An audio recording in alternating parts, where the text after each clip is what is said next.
Vamos destacar o Setembro Dourado, esse movimento nacional que tem como objetivo conscientizar a população, principalmente pais e profissionais de saúde, sobre o câncer infanto-juvenil. A ideia é ampliar o debate sobre o assunto e chamar a atenção para a importância do diagnóstico precoce da doença, que aumenta as chances de cura em até 70%. E hoje, para falar sobre esse assunto, temos a participação especial da doutora Marcela Barros Souza, coordenadora da Oncologia Pediátrica do Hospital Santo Antônio. Doutora Marcela, muito bom dia. Bom dia. Doutora, mais uma vez conosco, né? A gente sempre abre esse espaço tão importante para a sua presença, para entrevistas com você e focando aqui, claro, o Setembro Dourado. E é sempre bom trazer essas informações em tempo real, esse consultório coletivo para levar essa informação, essa referência quando falamos no câncer infanto-juvenil, né, doutora? Isso mesmo. É bem importante para a gente tentar ao máximo melhorar o diagnóstico precoce do câncer, que infelizmente ele existe, então se ele existe, a gente tem que fazer um diagnóstico precoce e curar mais as nossas crianças, né? Verdade. Doutora, diagnóstico precoce seria o quê? Prestar mais atenção nos sinais, nos sintomas? Seria dessa forma que a gente pontuaria esse diagnóstico precoce ou tem uma outra interpretação?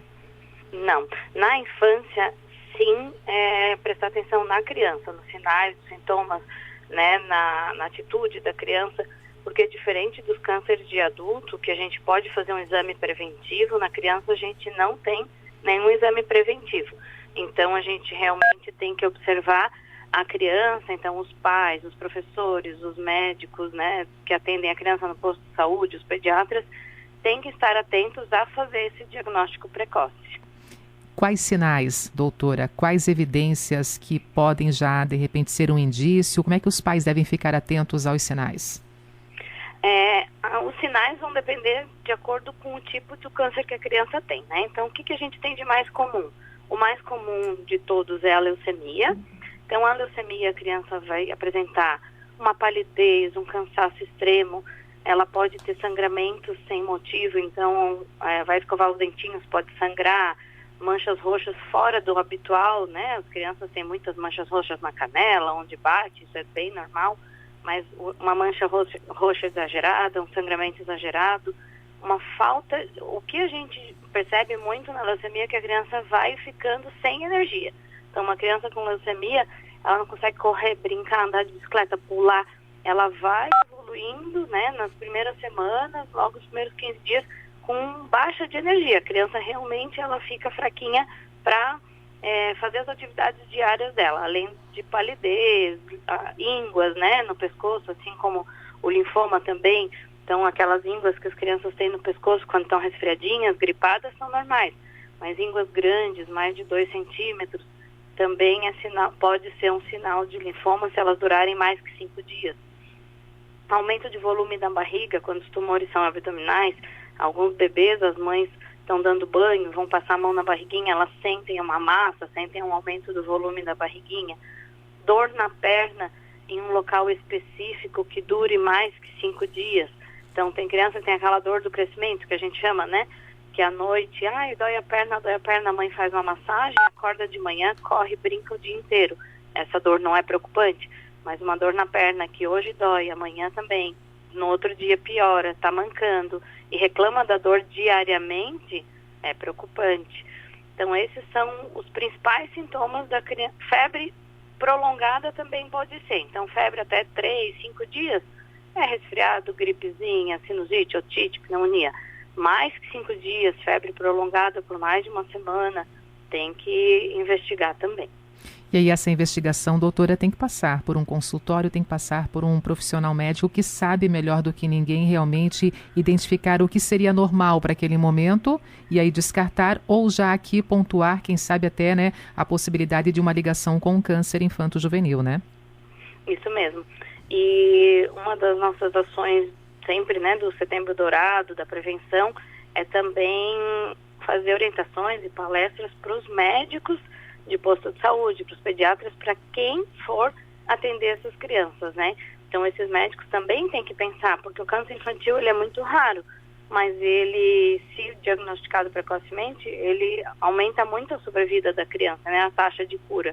Então, a gente, além de alertar os pais, a gente tem feito também trabalho de orientação dos médicos da rede básica, né, da rede primária, e como eles encaminharem rapidamente, né, para não ter esse atraso. O que a gente exige, o que a gente quer é que essas crianças consultem no posto de saúde, eles façam encaminhamentos para a gente, em 24, 48 horas essa criança já chega até a gente, né, ou até por telefone, os médicos podem ligar para o hospital, conversar com a gente, a telefonista na hora faz uma ligação para um de nós, o sobreaviso.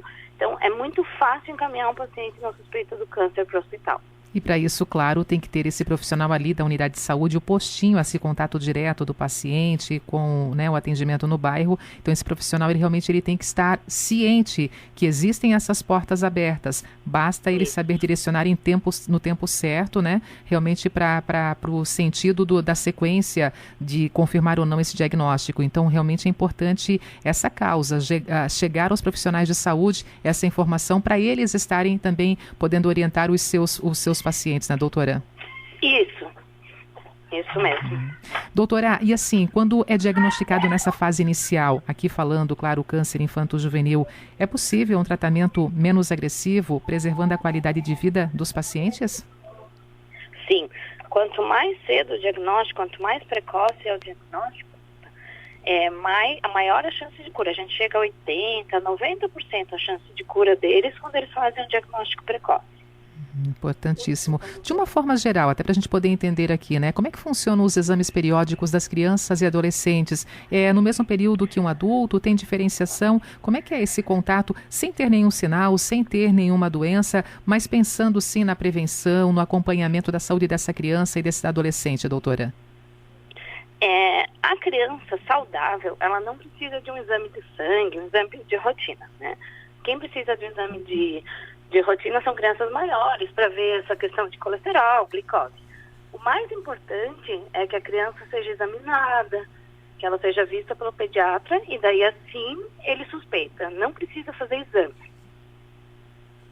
Bela dica. E claro, né, uma alimentação bem equilibrada, mais natural possível, né, doutora? Até porque as crianças hoje, elas têm aquela fascinação muitas vezes dos alimentos assim de pacotes, mas elas só recebem esse alimento diferenciado, industrializado, se os pais, os responsáveis, levam até elas. Então, tem que ter essa conscientização partindo dos adultos para chegar até as crianças com essa saúde melhor também na alimentação, né?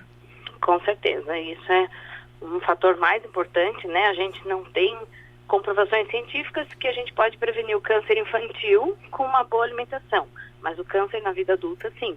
Então, já é na primeira infância que nós, pais, temos que ensinar, né, os nossos filhos a comer bem, com menos industrializados, menos açúcar, menos excesso de sal, porque assim eles vão ter uma vida adulta saudável e na fase adulta e idoso também, né? Então, com certeza, é muito importante a alimentação saudável em qualquer paciente, né? Não só no oncológico. Nesse Setembro Dourado, esse mês, esse movimento nacional que tem como objetivo conscientizar a população, principalmente pais e profissionais de saúde, sobre o câncer infanto-juvenil, estamos conversando aqui na Rádio CBN com a doutora Marcela Barros Souza, coordenadora da Oncologia Pediátrica do Hospital Santo Antônio. Aproveitando, doutora Marcela, como é que funciona o atendimento e o tratamento aí no Hospital Santo Antônio e como é que vem sendo também o trabalho diário de vocês em mais de 1 ano e meio de pandemia, nesse cuidado a mais com os pacientes e os profissionais? Sim, o nosso serviço da oncologia pediátrica, ele funciona 24 horas por dia, 365 dias por ano, né? A gente não fecha, não tira férias. Nós somos em 4 médicos, né? Que a gente divide os sobreavisos. Então, a qualquer momento, uma criança pode ser encaminhada, né? Então, ele sempre está aberto. Tivemos muitas dificuldades na pandemia, então primeiro o medo, né, dos pais, dos filhos pegarem Covid, aquele início, depois a gente foi vendo que para as crianças ele parecia ser um pouco menos agressivo, mas nos nossos pacientes graves, que fazem quimioterapia intensiva, como leucemia, foi fatal, a gente perdeu 2 pacientes de Covid, foi muito difícil. Mas agora, né, com essa vacinação, tudo tem melhorado, o hospital já não está com tantos casos de Covid, a gente tem agora um respiro, né? Parece que as coisas estão melhorando. Agora, nosso grande desafio é que a gente ampliou nossa área de abrangência, a gente vai pegar o Alto Vale, que antes não era a nossa área de abrangência, ali a região de Rio do Sul, Nós não temos oncologista pediátrico em Rio do Sul, então a região de Rio do Sul vai virar para nós, né, as crianças apenas, não os adultos, e a região da Foz também, né, Itajaí ali também vem para nós. Então deve aumentar o número, né, deve aumentar gradativamente agora nos próximos meses o número de atendimento das crianças com câncer, e isso implica em a gente precisar de mais leitos, mais vagas. Então agora a gente está num projeto grande de ampliação e de construção da nossa tão sonhada ala oncológica pediátrica, né, que desde 2019 a gente estava fazendo ações e com tudo isso, com o Covid, a gente teve que parar. E agora a gente está nessa luta para a gente construir a nossa ala pediátrica, já que agora a gente vai ter esse aumento, a poder atender essas famílias de Itajaí e Rio do Sul, que são tão pertinhas de nós e que antes elas tinham que ir para Florianópolis, né? Daí agora, para o conforto dessas famílias, eles vão poder vir para Blumenau. Então, esse é o nosso desafio desse ano, é construir a ala, aumentar o número de leitos de internações para os nossos pequenos. E para isso a gente vai precisar de muita ajuda também, né, da comunidade, de empresas, de doações, porque a gente sabe que não é fácil, mas temos fé que vai dar certo e a gente vai conseguir. Doutora, essa ampliação para a região de Itajaí, para a região de Rio do Sul, ela já está valendo ou ela vai depender dessa ampliação também, dessa nova ala pediátrica envolvendo o atendimento oncológico no Santo Antônio? Já foi, no Diário da União já saiu, né, que nós fomos, agora o hospital começa a atender essa região, porém ainda não está oficialmente, assim, efetivamente a gente não recebeu nenhuma criança dessa região. Provavelmente, como eles hoje estão em Florianópolis, provavelmente os que estão em tratamento continuarão lá e os novos nós teremos que absorver, né? Então a gente vai ter que dar uma agilizada e vamos conseguir. E claro, a gente sempre tem a retaguarda de Florianópolis, né? Não tem vaga, a gente não consegue paciente aqui, a gente pode transferir para Florianópolis. Mas o nosso desejo é que essas famílias não tenham que se deslocar até lá, né? Então a gente quer conseguir essa aula o quanto antes. Atualmente, quantos leitos disponíveis ali no setor de oncologia pediátrica do Santo Antônio?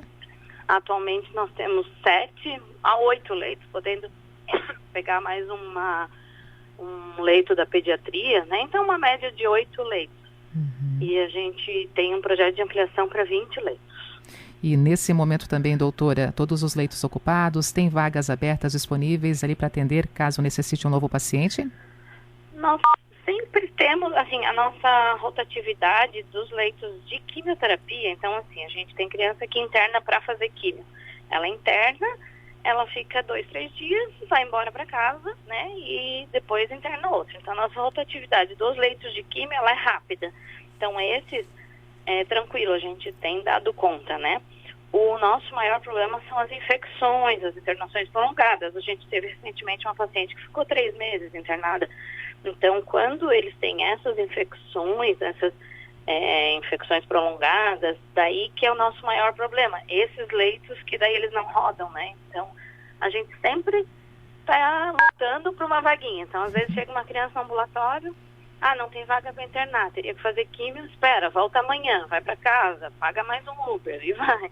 Então, são esses, né, os problemas. Então, a gente acaba adiando 1, 2 dias as quimioterapias para eles poderem esperar o leito. Então, diariamente a gente tem 1 ou 2 leitos faltando, assim, né? E a gente vai dando um jeitinho, né? Mas temos conseguido fazer o nosso trabalho da forma que a gente precisa, assim, né? Mas é sempre na estica, assim, né? Sempre no limite. Doutora Marcela, a Blumenau está ampliando o agendamento da vacinação contra a Covid-19 para pessoas acima dos 12 anos de grupos específicos. Nesse caso aqui com comorbidades, gestantes, puérperas, lactantes e deficiência permanente. Aqui também incluem pacientes com câncer acima de 12 anos, podendo também receber a vacina contra a Covid? Sim, eles, como eles fazem quimioterapia, eles são considerados imunossuprimidos, né? Então eles se enquadram no grupo que vão receber a vacina agora, nesse momento.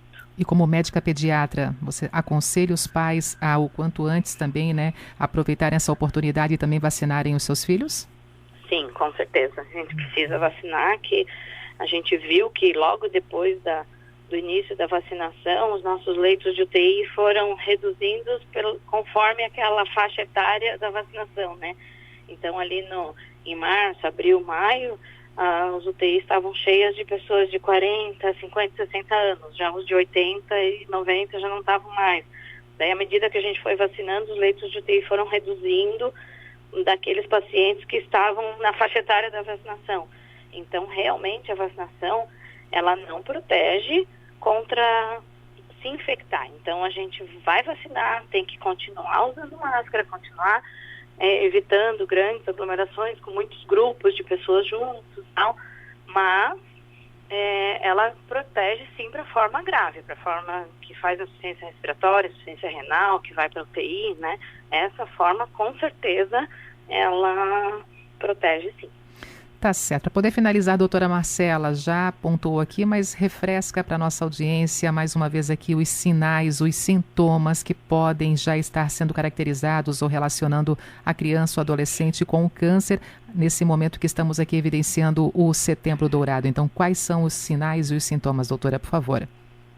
Então, os principais sinais e sintomas são a palidez, o cansaço, sangramentos, manchas roxas e hematomas exagerados, dores ósseas específicas no mesmo local do osso por mais de 5 dias, febres prolongadas por mais de 5, 7 dias, aumento de volume abdominal, ou qualquer dor ou sintoma diferente que o seu filho tenha que dure mais que 5 dias. Então, as mães se apavoram, né, que tá com febre, tá com resfriado, tudo, né, 99% das doenças da criança são virais, e elas vão curar em 3 a 5 dias.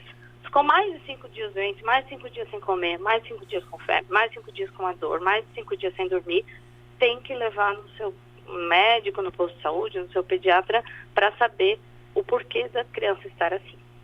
É isso aí. E lembrando, né, a importância desse diagnóstico precoce da doença, aumentando as chances de cura em muito, e nesse caso podendo chegar até 70% dessas chances envolvendo as nossas crianças, os nossos adolescentes. Por isso a importância de um mês como esse, o Setembro Dourado, para levar muita informação para a nossa audiência. Doutora Marcela, muito obrigada mais uma vez por estar conosco aqui na programação da rádio, tá? Por nada, Denise. Obrigada pelo convite. Sempre bom trazer pautas como essa, né, gente? Uma conversa, então, com a doutora Marcela Barros Souza, coordenadora da Oncologia Pediátrica do Hospital Santo Antônio, marcando também esse Setembro Dourado, esse movimento nacional que tem como objetivo conscientizar a população, principalmente pais, professores, profissionais de saúde, sobre o câncer infanto-juvenil.